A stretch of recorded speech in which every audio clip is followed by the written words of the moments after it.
اعوذ باللہ من الشیطان الرجیم، بسم اللہ الرحمن الرحیم۔ السلام علیکم ناظرین، تصوف، روحانیت، فکر، درویشی، تزکیہ نفس، مرشد، مرید، روحانیت اور قرب الہی عشق حقیقی کے حوالے سے ہر دور کا انسان متجسس بھی رہا ہے، غور بھی کرتا رہا۔ ایک طبقہ تو اس کی حمایت کرتا رہا، دوسرا طبقہ اس کی مخالفت کرتا رہا ہے۔ تو ہر دور میں کچھ انسان اس کے بارے میں سوال ضرور اٹھاتے رہے کہ کیا موجودہ دور میں تصوف کی، روحانیت کی، فکر کی، قرب الہی کی، عشق حقیقی کی، کردار سازی کی، جو خانقاہیں کردار سازی کرتی تھی، انسان بناتی تھی، ان کی ضرورت کیا اب بھی ہے موجودہ دور میں، مادیت پرستی کے دور میں، جو یہاں پہ تشدد کے ایلیمنٹ ہر معاشرے میں آ گیا، تکبر، غرور، نفرت، شہوت، لالچ، جھوٹ اور دوسروں کو کچلنے کا جو ایلیمنٹ آ گیا، یہ ایلیمنٹ نا جب خانقاہیں تھیں، جب اہل تصوف موجود تھے تو وہ انسانوں میں محبت بانٹتے تھے، پیار بانٹتے تھے، خور بانٹتے تھے، لیکن موجودہ دور میں اب وہ کم ہو گیا۔ تو آج اسی حوالے سے، تصوف کے حوالے سے، روحانیت کے حوالے سے، مرشد کے حوالے سے، مرید کے حوالے سے ہم بات کریں گے۔ ہماری خوش قسمتی کے ہمارے پاس پروفیسر ناصر محمود صاحب، جن کو آپ اکثر ٹی وی پروگراموں میں دیکھتے ہیں، وہ موجود ہے۔ تو آج ہماری درخواست پہ وہ یہاں پہ آئے، ہمارے لیے بڑی خوش قسمتی کی بات ہے کہ پڑھے لکھے، آپ کے نالج کے لیے میں بتا دوں، ایم اے انگلش، بڑے کم لوگ آپ نے ایم اے انگلش دیکھے ہوں گے، اور ساتھ انہوں نے درس نظامی بھی کیا ہوا ہے، یعنی کہ یہ دو مشرق مغرب بڑے کم آپ نے اکٹھے ہوتے دیکھے ہوں گے۔ تو ان کی نظر سے ہم دیکھتے ہیں کہ روحانیت، تصوف یہ کیا چیز ہے۔ تصوف اور شریعت میں سر، پہلی بات تو السلام علیکم۔ وعلیکم السلام۔ تصوف اور شریعت میں کیا تعلق ہے، اور کیا یہ جو ہمارا تصوف ہے یہ اسلام کے اندر یہ ایک راستہ ہے، یہ ایک الگ فلسفہ ہے؟ بسم اللہ الرحمن الرحیم۔ آپ نے آغاز میں بہت ایک اہم سوال کی طرف اشارہ کر دیا، اور یہ بالکل ایسا ہی ہے۔ اگر پہلے یہ بات ڈیفینیٹلی کلیئر ہو جائے تو آگے گفتگو ہر سمجھنے والے کے لیے آسان ہو جائے گی۔ بنیادی بات تو یہ سمجھیں کہ میں اگر اس کو حدیث جبریل کے طور پر لوں نا، چونکہ ہر سمجھنے والا، بعض اوقات جن لوگوں نے یہ بات کی ہے، جن کی طرف آپ کے سوال میں اشارہ ہے، وہ یہ سمجھتے ہیں کہ شاید خود سے کسی نے کوئی چیز نکال لی ہے اور اس کا اسلام کے ساتھ کوئی تعلق نہیں ہے۔ میں یہ سمجھتا ہوں کہ قرآن مجید کی جتنی تعلیمات تزکیہ اور تصفیہ پر بیس کر رہی ہیں، جن میں انر پیوریفیکیشن اور پرگیشن کی بات ہو رہی ہے، ان ساروں کو اگر آپ جمع کریں تو وہ تصوف کا مضمون بنتا ہے۔ ہم اس کو حدیث جبریل کی روشنی میں دیکھیں گے۔ مثلا آپ قرآن مجید میں، سب سے پہلے قرآن مجید سے اگر اس بات کو لوں تو رب ذوالجلال نے ارشاد فرمایا، اعوذ باللہ من الشیطان الرجیم، قد افلح من تزکا وذکر اسم ربہ فصلی۔ کوئی شک نہیں، ارشاد فرمایا کہ تحقیق کامیاب وہ ہوا جس نے تزکیہ کر لیا، پیوریفیکیشن کر لی، پرگیشن کر لی، انر پیوریفیکیشن جو ہے نا، تزکیہ نفس، فرمایا کامیاب وہ ہوا۔ پھر اس کے بعد وذکر اسم ربہ فصلی، اس کے بعد اللہ کے نام کا ذکر اور نماز کی باری آئی۔ سبحان اللہ۔ یعنی پہلے پاکیزگی باطن کی، پھر ذکر الہی اور نماز۔ اس کا کیا تعلق ہے آپس میں کہ میں جو سمجھ سکا ہوں، اور علماء نے جو تصوف کے، روحانیت کے لوگوں نے لکھا کہ جب تک باطن پاک نہیں ہوگا، اس کے اوپر نمازیں، روزے آپ کو وہ منزل مقام عطا نہیں کر سکیں گے جو پاکیزہ باطن کے ساتھ نماز مقام دیتی ہے، یا باطنی خوشی سے محروم رہیں گے۔ دیکھیں نا، آپ دیکھیں دودھ کتنا پاک اور صاف ہے، اگر کسی ناپاک برتن میں ڈال دیں تو وہ خراب ہو جائے گا۔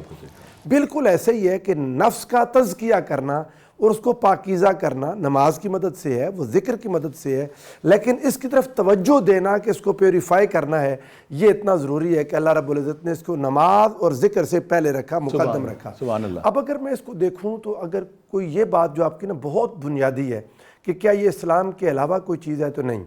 جبریل علیہ السلام کی جو حدیث جبریل ہے، اس کو بخاری اور مسلم نے روایت کیا ہے۔ امام بخاری اس کو ملٹیپل ٹائمز اپنے بخاری میں لائے کہ ایک شخص حضور نبی کریم صلی اللہ علیہ وسلم کے پاس حاضر ہوا، وہ سیدنا جبریل امین تھے۔ میں خلاصہ کر رہا ہوں، انہوں نے 4 سوالات کیے تھے۔ پہلا سوال اسلام کیا ہے، دوسرا سوال ایمان کیا ہے، تیسرا سوال احسان کیا ہے، احسان، اور چوتھا سوال انہوں نے فرمایا کہ جی قیامت کیا ہے اور پھر اس کی نشانیاں کیا ہیں۔ 5واں سوال میں چلا گیا۔ اب آپ اگر دیکھیں پہلے 3 سوالات کی طرف جائیں، اسلام میں رسول اللہ صلی اللہ علیہ وسلم نے اعمال بیان کر دیے، ایمان میں عقائد بیان کر دیے۔ اب وہ جو احسان ہے، کوئی دنیا کا شخص اس کی تشریح کرے، وہ سوائے تصوف کے کچھ بھی نہیں۔ یس، الحمدللہ۔ یعنی آپ تصوف کے نام سے اگر کسی کو چڑھ ہے، بعد میں ہی پڑھا یقیناً، تو احسان اس کا نام رکھ لے، اس کا نام تزکیہ رکھ لے، اس کا نام تصفیہ رکھ لے، کوئی نام دے لے۔ سبجیکٹس کے نام بعد میں ایوالو ہوتے ہیں، لیکن اگر آپ کو ڈھونڈنا ہے حدیث پاک سے تو وہ احسان ہے۔ حضور سرورد عالم صلی اللہ علیہ وسلم سے عبادات اور عقائد کے بعد انہوں نے پوچھا مل احسان، تو آقا نے کیا ارشاد فرمایا؟ فرمایا الاحسان ان تعبد اللہ کانک تراہ، احسان یہ ہے کہ تو اللہ کی عبادت ایسے کرے گویا تو اسے دیکھ رہا ہے. یس یعنی اب عبادت میں یہ درجہ تعلق بن جائے جو آپ نے اپنے انٹرو میں بھی بات کی کہ عبادت معبود تک پہنچا دے. یس معبود کو پانا ہے نا, معبود کو جس کے سامنے سجدے کر رہے ہیں کبھی اس کی آواز سنیں, کبھی اس کو دیکھیں, کبھی اس سے ملیں. عاشق کا دل تو کرتا ہے, عابد کا دل تو کرتا ہے, جو سجدے کر رہا ہے وہ دل کرتا ہے اس کا کہ وہ کیسے تھا, مجھے شعر یاد نہیں ہوتے, ہزاروں سجدے تڑپ رہے ہیں میری جبین نیاز کوئی شک میں. نہیں. وہ چاہتا ہے کہ اپنے معبود سے ملاقات کرے, دیکھے. تو یہ عبادت اگر وہ درجہ دے دے کہ اسے دیکھ لے, یا پھر وہ درجہ کہ وہ اسے دیکھ رہا ہے, اس محنت کا نام تصوف ہے. اب اس کے انگریڈینٹس کیا اس کا مطلب نبی کریم صلی اللہ علیہ وسلم جو کہا کہ اب ہم جہاد اصغر سے جہاد اکبر کی طرف جائیں گے, وہ یہی تزکیہ نفس تھا. کتنی زبردست بات ہے, آپ نے کتنی زبردست بات کی طرف پوائنٹ آؤٹ کیا. آپ اندازہ کریں نا, ایک جہاد ہے, آقا علیہ السلام نے جاتے ہوئے نہیں فرمایا کہ ہم چھوٹے جہاد سے بڑے جہاد کی طرف جا رہے ہیں, یا بڑا جہاد چھوڑ کے چھوٹے. جب جا رہے تھے تو بڑا جہاد وہی تھا, اس وقت نفس پر بھاری وہی تھا. جب نکل رہے تھے, یہ ایک بڑا اہم پوائنٹ ہے جس کو لوگ مس کر جاتے ہیں. جب گھر سے نکل رہے تھے, مدینہ منورہ سے نکل رہے تھے, اس وقت بڑا وہ تھا, کیونکہ بڑے کو چھوڑ کر چھوٹے کی طرف تو نہیں جانا تھا. اب وہ مشکل تھا, وہ منافقین پر بھاری تھا, جن کو جان پیاری ان پر بھاری تھا, یہ مشکل تھا. اب جب وہ جہاد ایک دن, 2 دن, گھنٹوں میں یا مہینوں میں یا دنوں میں ہی ہو سکتا ہے نا, جو کفار سے مقابلہ تھا وہ ہو گیا. اب جب واپس آئے تو ایک اور دشمن جو انسان کے اپنے اندر ہے, کتنی بڑی بات ہے. ایک دشمن جو مستقل اس کے ساتھ ہے, ایک دشمن جس کے ساتھ تھرو آؤٹ لائف ٹائم آپ نے جنگ لڑنی ہے.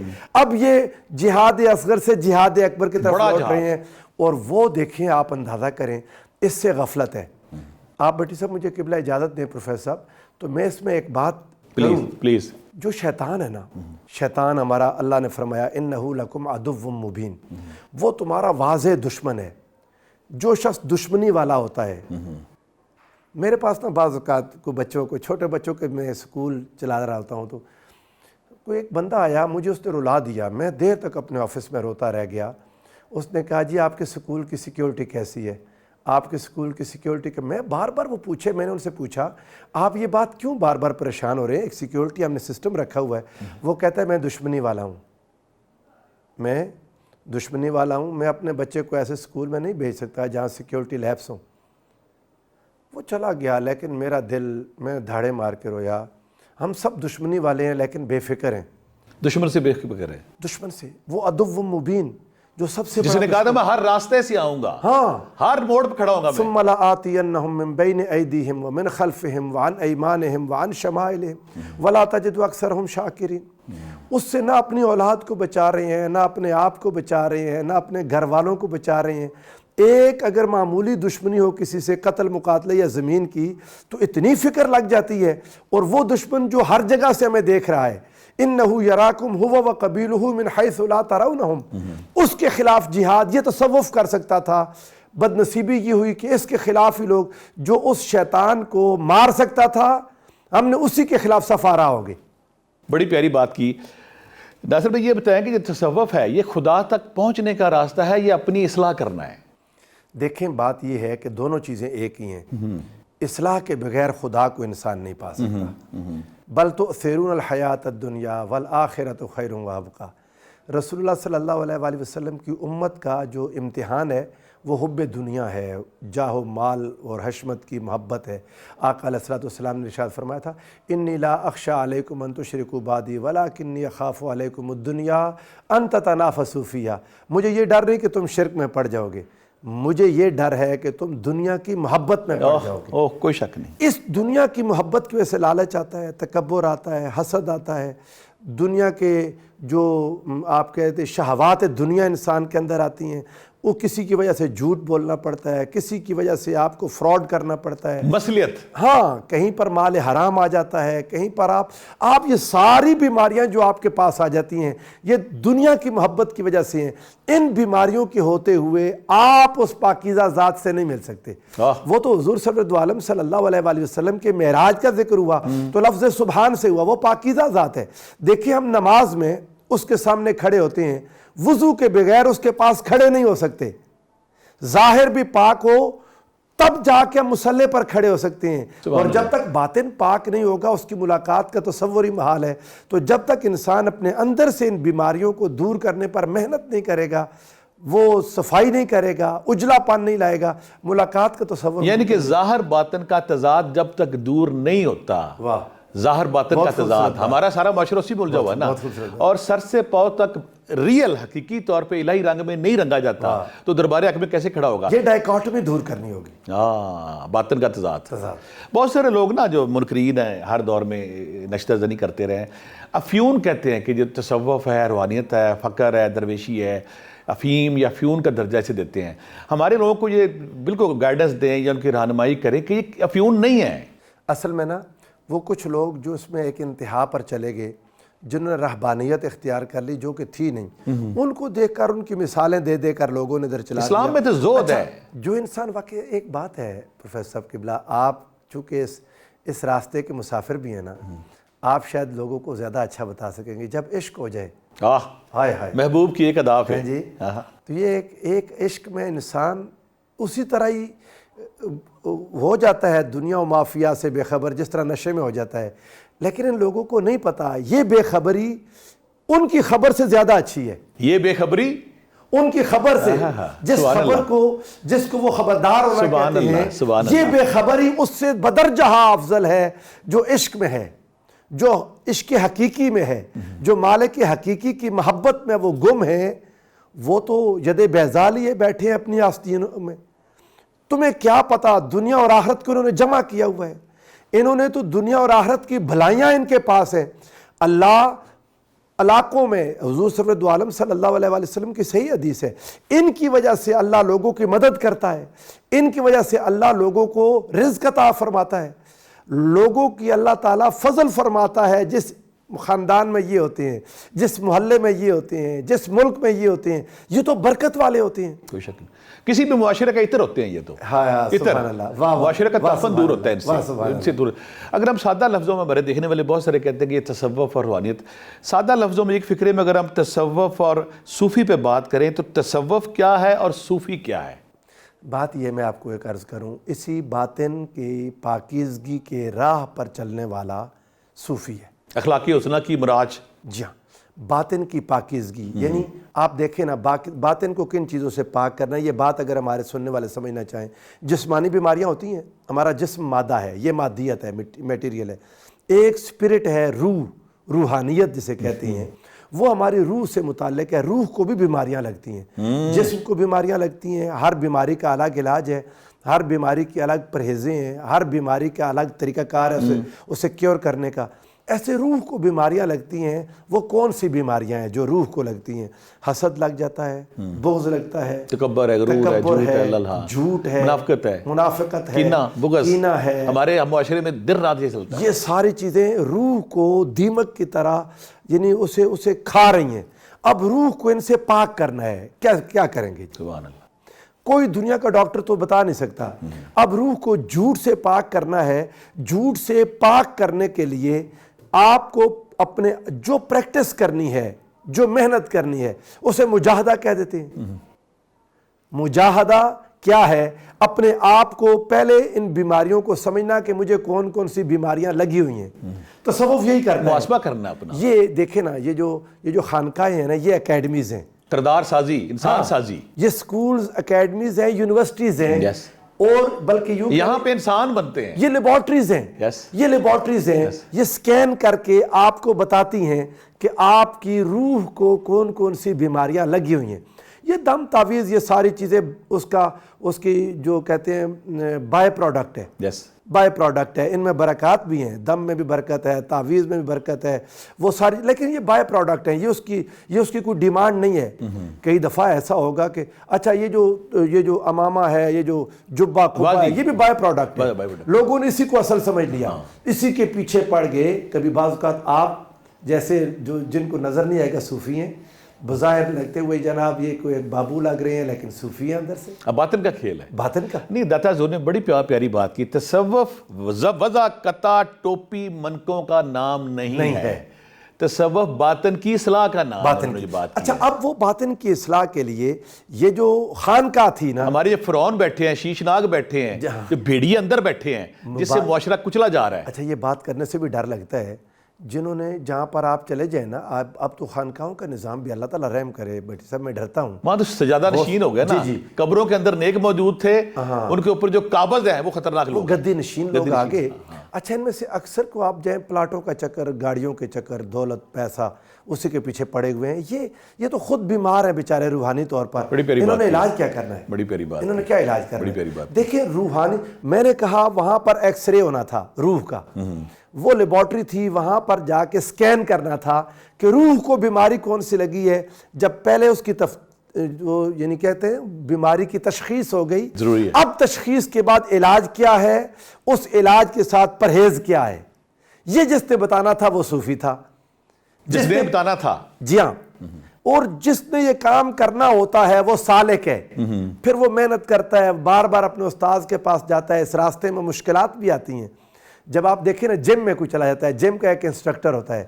اچھا ایک دن آپ نے جم زیادہ کر لی تو اس سے کوئی باڈی میں مسائل کھڑے ہوتے ہیں. پھر آپ اپنے انسٹرکٹر سے بات کرتے ہیں، وہ آپ کو بتاتا ہے نہیں یہ والا زیادہ نہیں کرنا، یہ راستہ، چونکہ وہ اس راستے سے گزرا ہوا ہوتا ہے، وہ آپ کو جسم روح کی سلامتی کے ساتھ گزار لے جاتا ہے.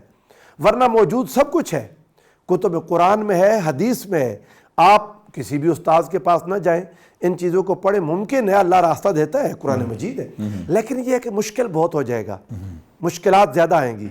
اگر کسی استاذ کی رہنمائی میں آگے بڑھیں گے تو جو چیز سال میں کرنی تھی ممکن ہے وہ ایک ویک کا، ایک ہفتے کا. بڑی پیاری بات کر رہے ہیں. تصوف میں بڑا زور دیا جاتا ہے نفس، روح اور دل. جی جی. مختصر ہمارے دیکھنے والوں کو یہ کنفیوز ہو جاتے ہیں، نفس کو روح میں، روح کو دل میں ہی سارا. یہ اس میں چھوٹا چھوٹا ڈیفرنس کیا ہے نفس، دل اور روح؟ دیکھیں نا اپنے، یہ بہت پیاری بات آپ نے کی. اپنی باڈی کو سمجھنے کی ضرورت ہے، اپنی باڈی کو کہ ہم کیا ہے. ایک تو یہ ہمارا ظاہری جسم ہے جس کے پیچھے ہم دن رات لگے ہوئے ہیں، جس کی ہم خدمت کر رہے ہیں، اس کو تر و تازہ محنت کر رہے ہیں. ایک اندر روح ہے. اللہ تعالیٰ نے فرمایا فَأَلْهَمَهَا فُجُورَهَا وَتَقْوَاهَا. انسان کے اندر طاقتیں دو رکھ دیں، ایک نیکی کی، ایک گناہ کی. شر اور نیکی دونوں رکھ. ہاں دونوں رکھ دی ہیں.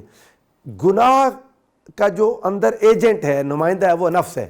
گناہ کا ایجنٹ خواہشات جس کے سر پہ چلتی ہیں، وہ نفس ہے. خواہشات جس کے سر پہ پنپتی ہیں. وَمَا أُبَرِّئُ نَفْسِي إِنَّ النَّفْسَ لَأَمَّارَةٌ بِالسُّوءِ إِلَّا مَا رَحِمَ رَبِّي.